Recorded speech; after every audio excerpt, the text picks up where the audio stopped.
ఈనాటి ఈ సన్మాన కార్యక్రమానికి సభాధ్యక్షత వహిస్తున్నటువంటి నారెడ్కో తెలంగాణ అధ్యక్షులు శ్రీధర్ రెడ్డి గారికి, వేదిక మీద ఉన్నటువంటి తెలంగాణ రాష్ట్ర శాసనసభ స్పీకర్ గడ్డం ప్రసాద్ గారికి, సన్మాన గ్రహీత మురళీమోహన్ గారికి, మరి నారెడ్కో ఉపాధ్యక్షులు మా మిత్రుడు కాళీప్రసాద్ గారికి, మరో ఉపాధ్యక్షులు హరీష్ గారికి, ప్రధాన కార్యదర్శి వెంకటేశ్వరరావు గారికి, ట్రెజరర్గా ఉన్నటువంటి సుధాకర్ రెడ్డి గారికి, ఇక్కడికి విచ్చేసినటువంటి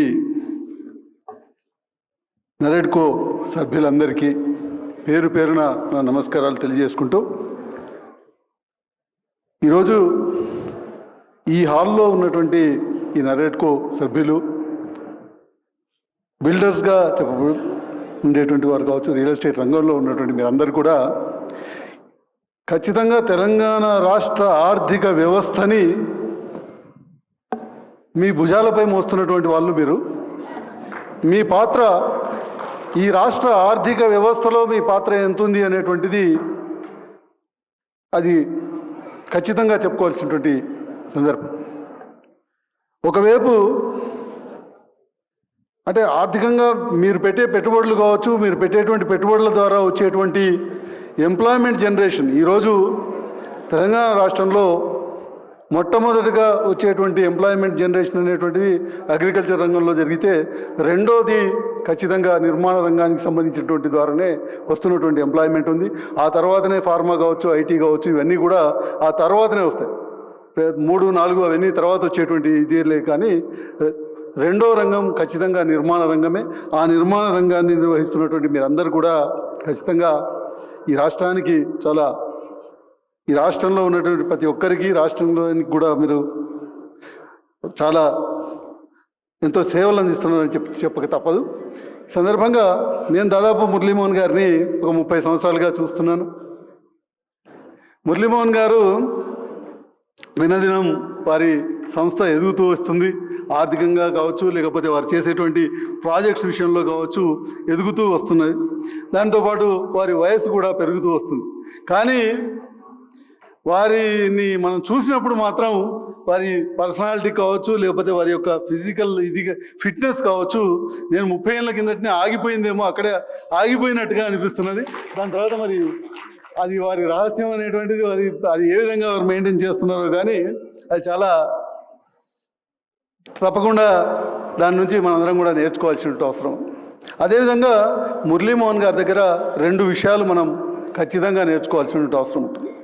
ముఖ్యంగా ఇక్కడ ఉన్నటువంటి యువకులు, నెక్స్ట్ జనరేషన్ బిల్డర్స్ ఎవరైతే ఉన్నారో వాళ్ళు ఖచ్చితంగా నేర్చుకోవాల్సిన అవసరం ఉంటుంది. ఒకటి టైము, డిసిప్లిన్. రెండవది కమిట్మెంట్, నిబద్ధత. ఈ 2 అంశాలు వారి విజయంలో ఒక అత్యంత ప్రాధాన్యమైనటువంటి పాత్రను పోషించేటువంటిది నేను దూరం నుంచి అబ్జర్వ్ చేస్తున్నటువంటి సందర్భంలో నాకు వారి నుంచి కనబడుతున్నటువంటి విషయం. అనేక మంది బిల్డర్లు కన్నటువంటి వాళ్ళు లక్షలాది స్క్వేర్ ఫీట్లు కట్టినటువంటి సందర్భాలు ఉన్నాయి. అయితే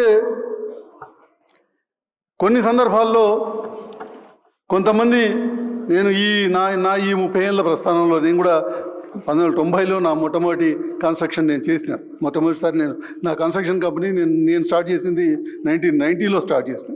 1990 నుంచి ఇప్పటి వరకు నేను చూస్తున్నటువంటి వాళ్ళలో ఎంతోమంది వచ్చిండ్రు, పోయినరు. కొన్ని వందల మంది ఈ రంగంలోకి రావటం, ఒక 5 ఏళ్ళు, 10 ఏళ్ళు, 2 ఏళ్ళు, 3 ఏళ్ళు, 4 ఏళ్ళు పనిచేసి ఇది మనతో కాదని వెళ్ళిపోయినటువంటి వాళ్ళని వందల మందిని చూసినటువంటి సందర్భం నాకు.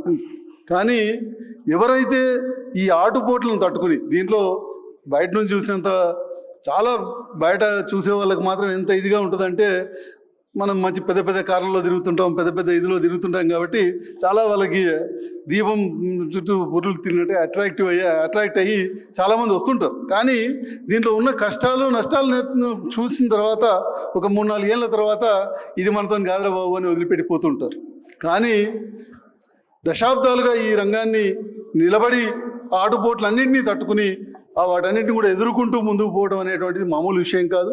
అట్లా తట్టుకునే వాళ్ళందరూ కూడా సక్సెస్. మళ్ళీ ఎవరైతే ఆ ఆటుపోట్లను తట్టుకుంటూ, ఎవరి దగ్గరనైతే ఇన్వెస్ట్ చేస్తే మనం ఇన్వెస్ట్ చేసినటువంటి రూపాయికి వాల్యూ వస్తుందనే నమ్మకం ఆ ఇన్వెస్టర్లలో కల్పించినటువంటి ప్రతి ఒక్కరు కూడా సక్సెస్ అయినరు. అట్లా సక్సెస్ అయినటువంటి వాళ్ళు ఇక్కడ చాలామంది ఉన్నారు.